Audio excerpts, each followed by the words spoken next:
So protein can be for muscle building, but it has a lot of other important features in our body. So it talks to enzymes. It helps with like cellular level reactions, which can be very vital to our everyday life. So it's not just about huge gains and getting huge muscles, but also just like your overall health and how you're feeling every day.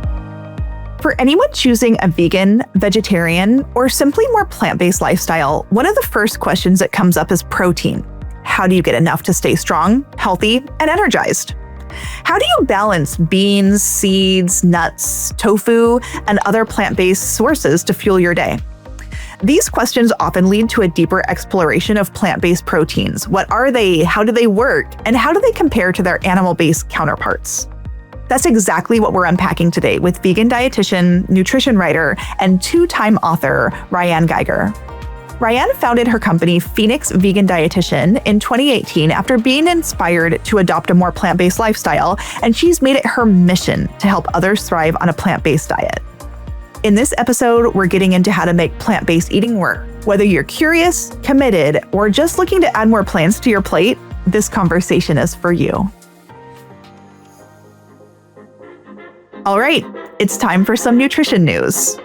Plant-based proteins have been getting attention, not just for sustainability, but also for their potential impact on chronic illnesses like heart disease.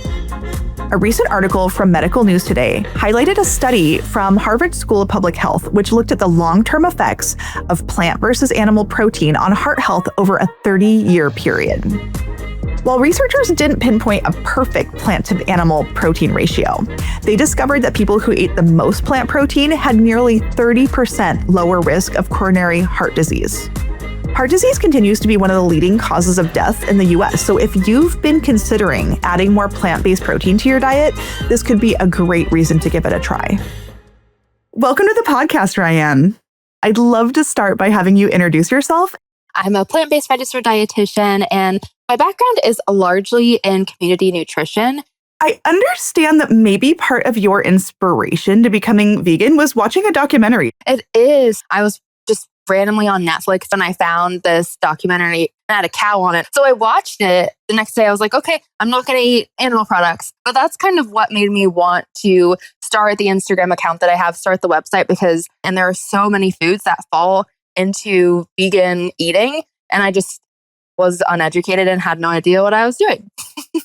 From a dietitian perspective, how do you describe the benefits to people? The most studied benefits with vegan is specifically with heart health, mostly because plant-based foods are going to be lower in saturated fat.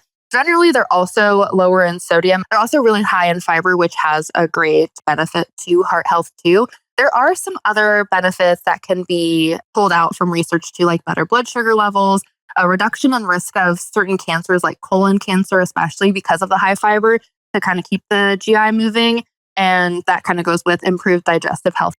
I'd love to hear a little bit more about the protein content and how that works with plant-based food.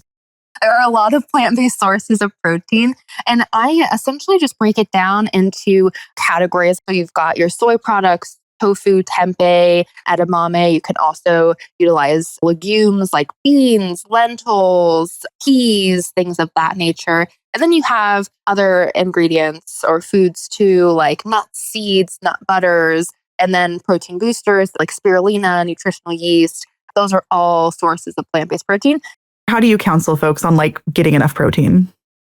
I'm like a huge tofu lover. I love tofu. I love tempeh. So that's usually where I lean. But then also, the beans and lentils, kind of putting them all together to add that huge variety of plant-based proteins. And they're also fun because not only can there just be like a block of tofu or just like a bean, you can do so many things with it. There's some recipes that are even, you can make tortillas out of red lentils or like a higher protein, higher iron type of tortilla, which is so incredible.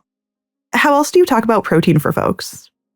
So protein can be for muscle building, but it has a lot of other important features in our body. So it talks to enzymes. It helps with like cellular level reactions, which can be very vital to our everyday life. So it's not just about huge gains and getting huge muscles, but also just like your overall health and how you're feeling every day. You're not going to feel great without having protein. Can you touch real quickly on complete proteins versus incomplete proteins? Yes. So for complete proteins, that is just having all essential amino acids, which there's 9 of them. Complete proteins, you don't have to have them in every single meal. A lot of plant-based proteins are what they call like incomplete or not having all 9 together. But as long as you're getting all 9 throughout the day, then it doesn't really much matter what time of day it comes from, as long as they're all in your day. Start with the RDA. That's the recommendation for the dietary allowances. So how much our governing bodies have decided that we should have each day, which is 0.8 grams per kilogram. And for plant-based eaters, so anyone who's not having any animal-based proteins, needs to go up to 0.9 grams per kilogram. And that's the baseline. This episode is brought to you by Orgain. You know that moment when you're searching for something nutritious, but your sweet tooth has other plans? We've all been there. That's why I love Orgain's creamy chocolate fudge, organic plant-based protein, and superfoods. It's that something sweet with added benefits.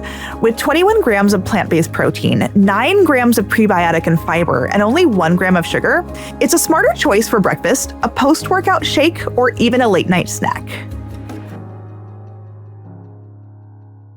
What do you recommend most frequently as a way to handle challenges of going plant-based?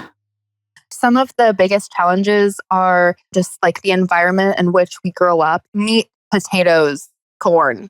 That's our plate every single night for dinner. And that kind of gets ingrained of like, okay, the only proteins that exist are meat, because that's all I've known as I've been growing up. Do you think that people need to be cooking at home more then? Or how do you tackle like traveling and stuff? That was the hardest, like promoting cooking at home, just because you have a better idea of like the saturated fat, you have a better idea of the sodium. Their home cooked meals are going to be lower in both of those if those are concerns. But eating out every once in a while, there's a lot of great vegan options and great vegan restaurants that I think are worth checking out too. How do you prioritize food sources versus adding in supplements? I like to do just a dietary recall and using a tool that calculates what the nutrients look like, what the macronutrients look like, what the micronutrients look like, kind of getting an overall view and seeing how close they are to their goals already with the foods they like, and seeing what can be modified or added in to reach those goals. I love using plant-based protein powders. I love using different things like that for all of the cases: travel, feeling busy, not having time for breakfast. Planning, I will say, is the number one thing that I know I struggle with, and a lot of busy professionals also struggle with. So what would you say are some of the top, we call them micronutrients, that you focus on for your vegan folks? It would be iron, calcium, and then vitamin B12 are typically the top 3 ones. What do you do with it? For iron, just looking at how much you're getting. For plant-based eaters, the RDA is much, much higher. So it's 1.8 times higher than the RDA for people who don't eat meat. But then for calcium too, not using dairy, but tofu set in calcium, great source of fortified plant-based milks. If you're making those protein shakes with the protein powder, you can just add in fortified plant-based milk, and then you're pretty close to what a dairy serving would look like. So let's say that somebody wants to work towards being vegan, but is in a transition. What are the first steps that you recommend people take? Like, how do people get started in the easiest way? So I created like a week by week guide, and each day there's like a different task to do to help people get acquainted with new plant-based products, new proteins, new vegetables. So then by the end of like the 4 months or however many weeks are laid out, I have a great sense of what all of these foods are. I know I liked this recipe, I liked that recipe, I didn't like this ingredient. And so it becomes much easier just to do it day by day or week by week and breaking it down. So maybe the first week you're like, okay, I'm not going to have red meat. And then the next week you say, okay, I'm going to try a plant-based milk that's fortified. And you like build on yourself. If people don't like tofu or beans, do you have a favorite recipe or like tips to make those foods taste good? My number one tip is look at the type of tofu you're using And if it's anything less than super firm and you're like, I hate it every time I cook it, try super firm. It has much less water in it. So you don't have to do the pressing and the extra steps that are with it. Because if you don't press firm and get all the water out, there's no room for the flavors to be absorbed into the tofu because it's full of water. So that's my first tip, is just try super firm. That's an amazing tip. When you freeze it and then take it out of the freezer, let it thaw a little bit, press it again, it gets a really more dense texture. So it's not as spongy. So if you don't like the texture of tofu, just try the freezer method. And I think your mind might be changed because the texture is completely different. I get this too. People come and they're like, well, avocado is a rich source of protein, or I'm getting my protein from broccoli. Like you said, I hear that too. How do you educate on that? I try to come from everything in a compassionate lens. There is information out there that is very compelling that broccoli does have protein, or that mushrooms have protein, or that avocado has protein. I've seen the videos myself. And if I didn't know that they didn't, I'd be like, oh, okay, I'll add that as protein. So kind of just approaching it as compassion and just myth busting. And I like to show comparisons too with that chart that I mentioned earlier of these are proteins, this how many grams it has. And even just pulling up broccoli, serving of broccoli has X amount of grams of protein. If you did want to have that many grams of protein from broccoli, this is how much you would need to eat. So then it kind of showcases the large amount. And then the patient's like, I'm not going to be eating that much broccoli ever in one setting. So that's usually how I approach it. I think you would need pounds and pounds of broccoli to get where you needed to go. Do you have any final words or advice?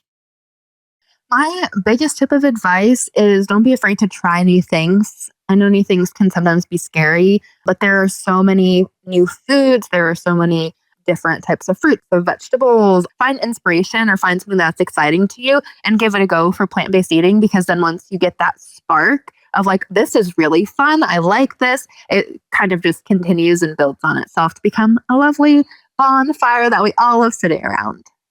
Rhyan, this was an incredible conversation. I'm so glad I got to talk to you. Oh, thanks so much for having me. I love chatting all things plant-based nutrition. I think it's a great topic. We're very aligned on it, and I can't wait to talk to you real soon. I had such a great time chatting with Rhyan. I can't believe I haven't tried her frozen tofu hack before. My biggest takeaway? Creativity is key. Rhyan shared so many great tips for making plant-based eating work for you, your taste, your preferences, and your lifestyle. With a little inspiration and know-how, the transition to plant-based may be less daunting than you think. And speaking of inspiration, this conversation made me want to dig even deeper. In our next episode, Rhyan and I will be diving into the science behind plant-based protein alternatives and where they're headed. Thanks for listening. If you enjoyed today's episode, please leave a review and follow the Good Clean Nutrition podcast on Apple, Spotify, or wherever you get your podcasts.